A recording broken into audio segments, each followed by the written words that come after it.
اما عائشہ کو حمیرہ کا لقب کب ملا، اس پر محدثین نے بحث کی۔ کہتے ہیں ہوا یوں کہ ایک رات اما عائشہ کی باری تھی، حضور علیہ السلام حضور علیہ السلام ازواج مطہرات کے گھر میں باری باری رہتے تھے، ایک دن اس کے یہاں اور ایک دن اس کے یہاں اور ایک رات ایسے تقسیم تھی۔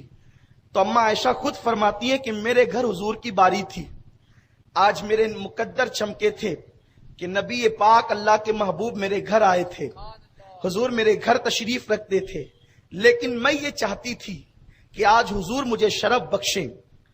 ہمارا مسلک ادب ہے، ہم لوگ جب بھی بات حدیث کی اور صحابہ اور ازواج مطہرات کی کرتے ہیں تو ہم پھر ایکٹنگ نہیں کرتے، ہم تو الفاظ ڈھونڈتے ہیں، ہم الفاظ ڈھونڈتے ہیں کہ آخر کون سے الفاظ ملیں جس میں ادب سے ادب کی طرف الفاظ ہمیں منتقل کریں، ہمیں اس طرف ڈھالیں۔ اور خدا کی قسم ہم الفاظ کا انتخاب اپنے علم اور سمجھ کے مطابق وہ کرنا چاہتے ہیں جس میں تعظیم کا پہلو زیادہ ہو، کیونکہ الدین کلہ ادب، دین مکمل ادب کا نام ہے۔ اما عائشہ کے بارے میں یہ کہنا کہ وہ تو بیمار نہیں ہوتی تھی اور بیمار ہونے کی ایکٹنگ کرتی تھی، یہ ہمارے یہاں نہیں ہے۔ ارے ایک عام عورت جو ایکٹنگ کرے اسے اچھا نہیں سمجھا جاتا، نبی کی بیوی جس کی شان میں سورہ نور نازل ہو وہ ایکٹنگ کیسے کر سکتے؟ ایکٹر تو آپ ہے جی، آپ کو ایکٹنگ کرنی آتی ہے۔ آپ بندر بوڑھا ہوتا ہے کلاٹی کھانا نہیں بھولتا، تو آپ نے توبہ تو کر لی ہے آرکسٹرا سے، گانے سے، لیکن آج بھی وہ گانے کی حرام کمائی تمہاری رگوں پے میں ہے، اس لیے تم اما عائشہ کو گالی دے رہے ہو کہ وہ تو ایکٹنگ کرتے ہو، ایکٹنگ نہیں کرتی تھی۔ خدا کی قسم وہ صدیق کی بیٹی صدیقہ تھی، وہ جو کہہ دے وہ ہو جائے۔ اما عائشہ کی شان یہ ہے، میرا عنوان وہ نہیں ہے، لیکن چونکہ ہمارے اپنے نظریات ہیں، ہم گفتگو کرتے ہیں تو ہم چاہتے ہیں کہ امت کے دل میں صحابہ کا، ازواج کا، حضور کا ادب پیدا ہو۔ زندگی کا مقصد ہی یہی ہے، اور اللہ نے دین اسی لیے بھیجا کہ تم اس کے نبی کی تعظیم اور توقیر کرو، اور جو لوگ اس کے نبی سے جڑ گئے ہیں ان کا بھی احترام کرو۔ اٹھائے قرآن، لِتُؤْمِنُوا بِاللَّهِ وَرَسُولِهِ وَتُعَزِّرُوهُ، ایمان لانے کے بعد پہلا فرض قرآن کہتا ہے نبی کی تعظیم کرو۔ پہلا فرض ایمان کے بعد تعظیم ہے۔ تعظیم ہے تو سب کچھ ہے، تعظیم نہیں ہے تو کچھ نہیں ہے۔ ایک بندہ ماں کو کھلائے پلائے، کپڑے پہنائے، سب کرے، لیکن پھر اس کی بدبختی کا ذکر بھی کرے، اس کی غیبت بھی کرے تو کہیں گے کہ یہ وفادار بیٹا نہیں ہے۔ تو بہرحال اما عائشہ صدیقہ کہتی ہے میں چاہتی تھی کہ حضور مجھے شرف بخشیں، اور ان کا شرف بخشنا کیا تھا؟ اللہ اکبر، وہ نالین رکھ دے عرش پر تو عرش کی معراج ہو جائے، اور وہ اما عائشہ کو شرف بخشے تو عائشہ کے مرتبے کہاں تک بلند ہوتے ہیں، اس تک ہماری رسائی نہیں ہے۔ کہتی ہیں میں یہی چاہتی تھی، لیکن میں نے دیکھا کہ حضور میرے بستر سے غائب ہیں، اللہ کے حبیب غیب دا نبی مجھے اطلاع دیے بغیر میرے بستر سے غائب ہیں۔ میں نے حضور کو اپنے بستر پہ ٹٹولا، حضور میرے بستر پہ مجھے نظر نہیں آئے۔ میں اٹھی اور میں نے سوچا کہ کہیں مجھ سے کوئی خطا تو نہیں ہو گئی، مجھ سے کوئی لغزش تو نہیں ہو گئی، میں نے کوئی غلطی تو نہیں کر دی کہ حضور مجھ سے ناراض ہو کر کسی اور ام المومنین، کسی اور زوجہ محترمہ کے گھر گئے ہوں۔ تو چونکہ آج کل جو حضور علیہ السلام کا مزار ہے اسی گلی میں تمام ازواج کے حجرے تھے، بہت دور جانا نہیں تھا، اپنے حجرے سے نکلی، اس حجرے سے جس میں آج آقا آرام فرما رہے ہیں وہی حجرہ اما عائشہ کا تھا، اس سے نکلی، بازو میں گئی، حضور ہے نہیں، اس سے نکلی، بازو میں گئی، حضور ہے نہیں، اس سے نکلی، بازو میں گئی، حضور ہے نہیں۔ تمام ازواج کے گھر میں آقا کو ڈھونڈ لیا، آقا نہیں ملے۔ کہتی ہیں پھر میں نے قدم بڑھائے اور میں قبرستان کی طرف چلی۔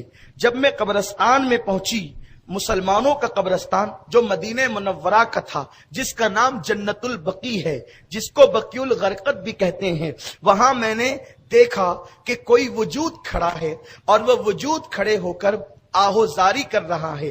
جب میں آگے بڑھی، حضور کو میں نے پہچان لیا کہ آقا رو رہے ہیں اور اپنی امت کے لیے مغفرت کی دعا کر رہے ہیں۔ قبرستان میں اللہ کے نبی جا کر وہاں ہاتھ اٹھا کر مغفرت کی دعا کر رہے ہیں، امت کے لیے کون کہہ رہا ہے؟ یہ اما عائشہ کہہ رہی ہے اگر قبروں کی طرف ہاتھ اٹھا کر اللہ سے دعا کرنا یہ شرک ہے تو نبی کے لیے آپ کا خیال کیا ہے؟ بیان کرنے والی اما عائشہ ہے اور اللہ اکبر نقل کرنے والے محدثین ہے۔ اما عائشہ کہتی جب میں نے دیکھ لیا کہ حضور ازواج کے گھروں میں نہیں بلکہ قبرستان میں امت کے لیے دعا کر رہے ہیں تو میں نے سوچا کہ آقا اگر مجھے دیکھ لیں تو کہیں ناراض نہ ہو جائیں، میں پلٹی، کہتی ہے میں پلٹی اور میں تیز تیز چلنے لگی، اور تیز تیز جب چلنے لگی تو میں نے سوچا کہ حضور علیہ السلام کے میرے حجرے میں پہنچنے سے پہلے میں پہنچ جاؤں، کیونکہ حضور علیہ السلام نے اگر مجھے دیکھ لیا کہ میں قبرستان تک حضور کے پیچھے پیچھے آئی تو کہیں آقا مجھ سے ناراض نہ ہو جائیں۔ لیکن وہ رسول جس کی نگاہوں سے خدا کی ذات نہ چھپی، اس کی نگاہوں سے اما عائشہ کا آنا اور جانا کیا چھپ سکتا تھا؟ بخاری شریف کی حدیث ہے، امام بخاری حدیث لائے ہیں، آقا فرماتے او میرے صحابہ جب میرے پیچھے نماز پڑھا کرو تو رکوع اور سجود صحیح طور پہ کیا کرو۔ یہ امام بخاری حدیث لائے، اصح الکتب بعد کتاب اللہ، کہتے جب میرے پیچھے نماز پڑھو تو رکوع اور سجود صحیح طور پہ کیا کرو، کیونکہ میں تمہارا رکوع بھی دیکھتا ہوں اور میں تمہارا خشوع بھی دیکھتا ہوں۔ رکوع نام ہے گھٹنوں پہ ہاتھ رکھ کے جھک جانا، نبی آگے ہیں کہتے ہیں میں تمہارا رکوع بھی دیکھتا ہوں، اور یہ نہیں کہا کہ جب تم نماز پڑھو، بلکہ نہیں جب تم میرے پیچھے نماز پڑھو تو اس وقت رکوع صحیح طور پہ کرو، میں تمہارا رکوع بھی دیکھتا ہوں، اور جو دوسرا جملہ ہے تمہارا خشوع بھی دیکھتا ہوں۔ یہ خشوع کس چیز کا نام ہے؟ تو محدثین کہتے ہیں خشوع یہ دل کی کیفیت کا نام ہے۔ خشوع اس کو کہتے ہیں کہ تم اللہ کی طرف کتنا دھیان لگا رہے ہو، اس کو خشوع کہتے ہیں۔ اللہ کی بارگاہ میں کتنی عاجزی کر رہے ہو، اس کو خشوع کہتے ہیں۔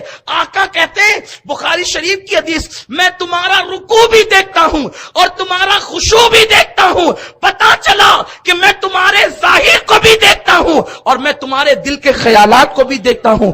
یہ امام بخاری حدیث لائیں، صحیح بخاری کی حدیث ہے، تو جو رسول تمہارے دل کے خیالات کو دیکھ لیں وہ اما عائشہ کے آنے جانے کو نہ دیکھیں۔ حضور پلٹے، یہ تیز تیز آئی، اور آپ جانتے ہیں کہ کوئی ایسا انسان جس کا جسم بھاری ہو، سمجھ گئے آپ، جسم جس کا بھاری ہو، اما عائشہ کا خیال ذہن سے نکال دیں، مثال کے ذریعے موٹے جسم والا کوئی میری طرح ہو، اگر تیز ہم چلیں تو سانس پھولنے لگتی ہے نا، اور اگر رنگ گورا ہو تو چہرہ لال ہو جاتا ہے۔ جو لوگ تیز چلتے ہیں گورے رنگ والے موٹے لوگ، یہ ایک مثال تھی۔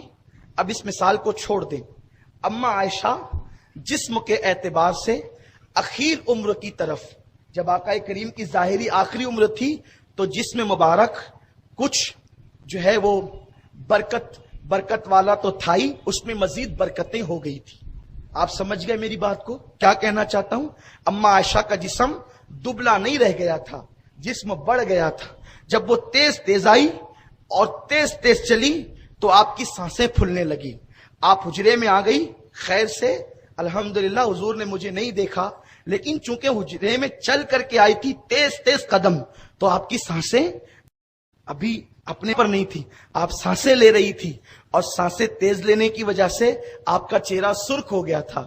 تو میرے سرکار حجرے میں آئے اور فرمایا او حمیرہ، او حمیرہ۔ سرکار نے اس رات اما عائشہ کو کیا کہا؟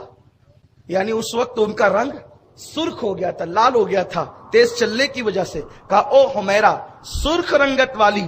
اب آگے کے جملے، تو یہ سمجھتی ہے کہ اللہ اور اس کے رسول نے تیری حق تلفی کی ہے؟ اللہ اس کے رسول نے تیری حق تلفی کی ہے؟ اما عائشہ کہتی ہے میں خاموش رہی، میں نے عرض کی آقا آپ قبرستان میں اس وقت کیا کر رہے تھے؟ فرمایا عائشہ کیا تجھے معلوم نہیں کہ آج شعبان کی 15ویں شب ہے؟ آج شعبان کی 15ویں شب ہے، اور شعبان کی 15ویں شب کو آپ کیا کہتے ہیں؟ اسی کو شب برات کہتے ہیں۔ آج شعبان کی 15ویں شب ہے، اور اس رات اللہ آسمان دنیا پہ نزول اجلال کرتا ہے، اور وہ کہتا ہے بندو مانگو کیا مانگتے ہو، جو مانگو گے عطا کروں گا۔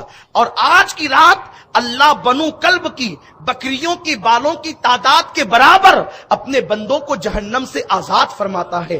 آپ غور کریں، حمیرہ کا لقب جو اما عائشہ کو ملا ہے وہ شب برات میں ملا ہے، اور اس کا پس منظر یہ ہے، اور یہ حدیث مبارکہ، اور اسی رات اما عائشہ کی حدیث میں حضور علیہ السلام کا قبرستان جانا اور امت کے لیے مغفرت کی دعا کرنا، یہ ثابت ہوتا ہے۔